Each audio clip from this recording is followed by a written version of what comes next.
आज हम सीखेंगे क्लास 12th का chapter number 1 partnership final account. Final account explanation. Final account के लिए हमको स्टेप्स फॉलो करना रहती है, जिसमें फर्स्ट स्टेप होती है various steps in accounting. First step रहती है प्रिपरेशन ऑफ जर्नल और सब्सिडरी बुक। जर्नल और सब्सिडरी बुक जो हमने 11th में सीखे थे कि फ़र्स्ट हमको जो भी ट्रांजेक्शन है वो ट्रांजेक्शन को फर्स्ट हमको रिकॉर्ड करना रहता है जर्नल में, सब्सिडरी बुक में।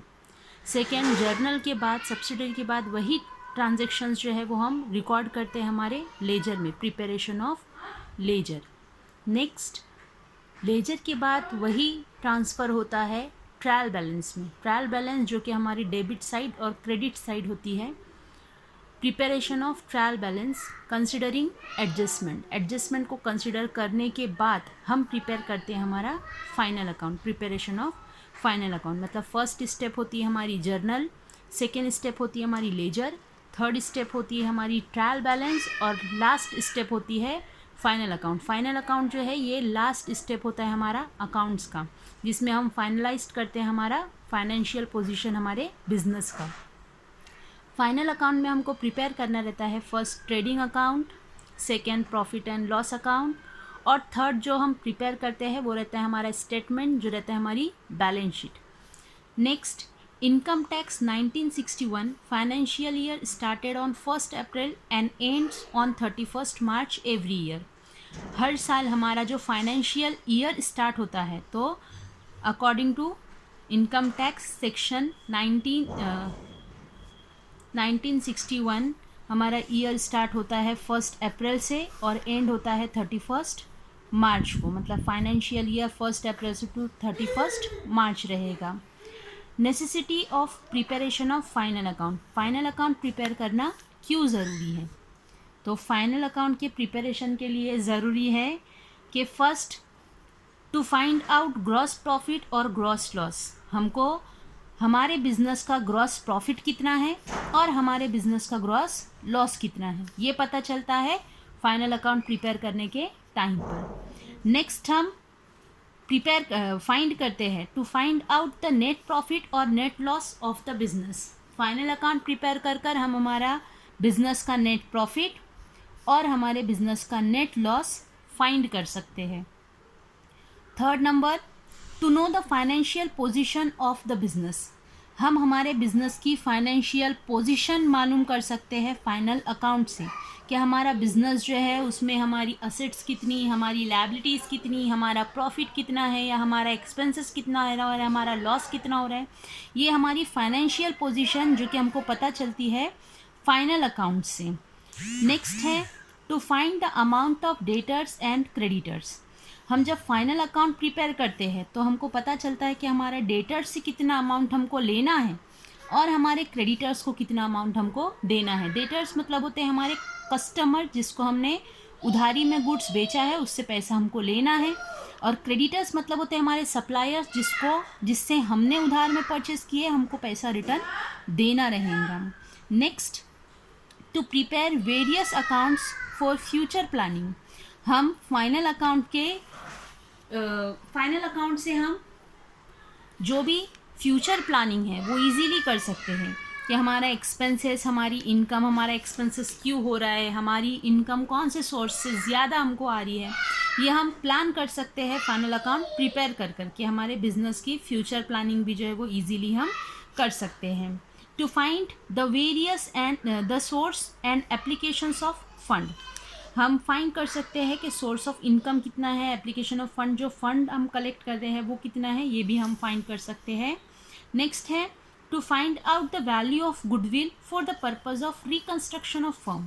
हम फाइनल अकाउंट से हमारे बिजनेस का गुडविल जो है वो भी फाइंड कर सकते हैं, ताकि हम बिजनेस को वापस से जब रिकंस्ट्रक्ट करें तो हमको हमारे गुडविल की वैल्यू पता होना चाहिए। Goodwill means reputation of the company. Company की रेपुटेशन मार्केट में क्या है ये भी हम फाइंड कर सकते हैं फाइनल अकाउंट प्रिपेयर कर। लास्ट है हमारा to calculate various taxes of firm like income tax. हम टैक्सेस वगैरह भी कैलकुलेट कर सकते हैं फाइनल अकाउंट से, क्योंकि जो भी हमारा प्रॉफिट आता है उसी के अकॉर्डिंग हमारा टैक्स रहेगा। नेक्स्ट देखेंगे हम trading account. Trading account trading account. Trading account is a nominal account. All direct expenses are recorded debit side and all direct income are recorded credit side of these account, such as wages, carriage, freight, etc. जो भी हमारे direct expenses है, तो direct expenses हमको record करना रहते हैं हमारे ट्रेडिंग अकाउंट में, ठीक है। और सेम ऐसे ही डायरेक्ट इनकम जो रहती है वो भी रिकॉर्ड करना रहता है हमको हमारे ट्रेडिंग अकाउंट में, जो कि रिलेट करता है हमारे गुड्स से।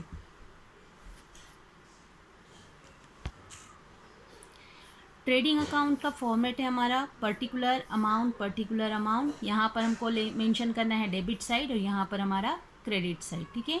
यहाँ पर मैंने अमाउंट नहीं लिखी हूँ, इसके लिए मैं डैश कर दे रही हूँ, ठीक है। फर्स्ट हमको ट्रेडिंग अकाउंट मेंटेन करने के टाइम पर हमको हमारे ट्रेडिंग अकाउंट में डेबिट साइड में to opening stock, to purchases, less purchase return, ये हमको मेंशन कर रखना है। कोई भी फॉर्मेट है तो तुम इजीली इसको डायरेक्टली लिख कर रखो, उसके बाद तुम सॉल्व करो। क्रेडिट साइड में होता है हमारा by sales, less sales return और by closing stock. Opening stock मतलब जो भी हमारे फैक्ट्री में या जो भी हमारे गोडाउन में ऑलरेडी अवेलेबल गुड्स हैं वो हमारा ओपनिंग स्टॉक। उसके बाद हमारा परचेसेस, जो भी गुड्स हम परचेस कर ला रहे हैं वो भी हम बताएंगे ट्रेडिंग अकाउंट की डेबिट साइड। अब जो परचेस कर लाए, खरीद कर लाए, उसी में से अगर हम कुछ गुड्स रिटर्न कर दे रहे हैं तो वो जो रिटर्न होता है वो हो जाता है हमारा परचेस में से लेस। तो यहाँ पर मैंने मेंशन की हूँ लेस परचेस रिटर्न। सेम ऐसे ही ट्रेडिंग अकाउंट की क्रेडिट साइड, जो भी हमारा सेल हुआ है वो हम मेंशन करते हैं ट्रेडिंग की क्रेडिट साइड, और जो भी सेल किया हुआ गुड्स अगर रिटर्न आ जा रहा है तो सेल किया हुआ गुड्स रिटर्न हम मेंशन करते हैं सेल्स रिटर्न बुक में। और नेक्स्ट हम बताते हैं बाय क्लोजिंग स्टॉक। तो क्लोजिंग स्टॉक जो है वो हम बताएंगे कि हमारा करंट ईयर में जो भी गुड्स हमारे पास अवेलेबल है, जो भी क्लोजिंग के टाइम पर हमारे पास बचा हुआ है।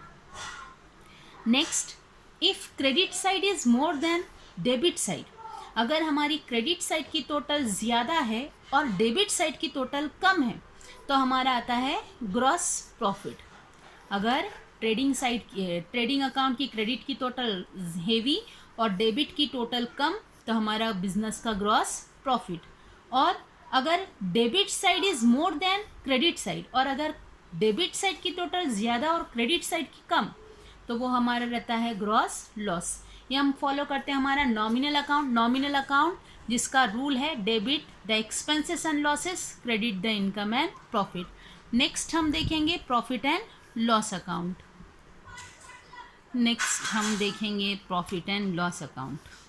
Profit and loss account is nominal account. All indirect expenses are recorded debit side and all indirect income are recorded credit side of this account, such as salaries, advertisement, rent, interest, commission, etc. Profit and loss के format में भी हम देख सकते हैं कि हमने debit side credit side दोनों साइड में मेंशन किया हुआ है पर्टिकुलर अमाउंट। नेक्स्ट हमको मेंशन कर रखना है, नहीं भी किए तो कोई प्रॉब्लम नहीं, टू ग्रॉस लॉस और बाय ग्रॉस प्रॉफिट, क्योंकि हम कैरी फॉरवर्ड करते हैं ट्रेडिंग अकाउंट का ग्रॉस प्रॉफिट एंड लॉस में, या gross loss profit and loss की डेबिट साइड। नेक्स्ट हमको मेंशन कर रखना है, ये भी डिपेंड करता है, नहीं भी किए कोई प्रॉब्लम नहीं, to bad debt plus new bad debt plus new RDD minus old RDD. Profit and loss से फाइंड होता है हमारा नेट प्रॉफिट और नेट लॉस। अगर क्रेडिट साइड हेवी है, डेबिट साइड में अमाउंट कम है तो हमारे बिजनेस का होता है नेट प्रॉफिट, और अगर डेबिट साइड में अमाउंट ज़्यादा है, क्रेडिट साइड में अमाउंट कम है तो हमारा बिजनेस में होता है नेट लॉस। और लास्ट हम प्रिपेयर करते हैं हमारा स्टेटमेंट, जो कि रहता है हमारी balance sheet. Balance sheet is a statement showing financial position of the firm. Balance sheet जो है ये फाइनेंशियल पोजीशन बताती है हमारी फर्म की, जिसमें all liabilities are recorded to its left hand side and all assets are recorded to its right hand side. हमारी assets और लायबिलिटीज़ रिकॉर्ड होती है हमारी बैलेंस शीट में। नेक्स्ट वीडियो में एक ट्रांजैक्शन जो है वो मैं सॉल्व कर डालूँगी, तो वो ट्रांजैक्शन आपको देखना समझना है। अगर कुछ नहीं समझता है तो आप मुझे कमेंट में बता सकते हो, पर्सनल मुझे कांटेक्ट कर सकते हो, ठीक है।